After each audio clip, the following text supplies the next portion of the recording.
Сәлем, соңғы нүктені қоятын сәттер бар. Жұлдыз Әбдікәрім қалың көпшілікті қызықтырып қойды. Оның бастамасы бұрын каналға тіркеліп, лайк басып, комментарий жазуды ұмытпаңыз. Соңғы нүктені қоятын сәттер бар. Жұлдыз Әбдікәрім қалың көпшілікті қызықтырып қойды.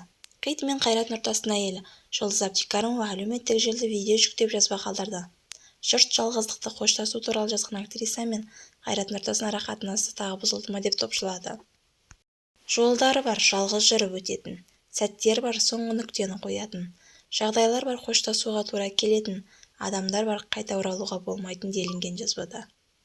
Желі қолданушыларының бір бөлігі актрисадан асығыс шешім қабылдамауын өтінсе, енді бір мұның қауесет себеп болар кезекті бос сөз деп қабылдады.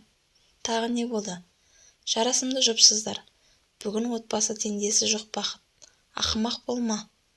Түрлі пікірді жарыса жазды желі қолданушылары. Соңына дейін тыңдағандарыңызға рахмет. Лайк басып, комментарий жазып, каналға тіркелуді ұмытпаңыздар, достар.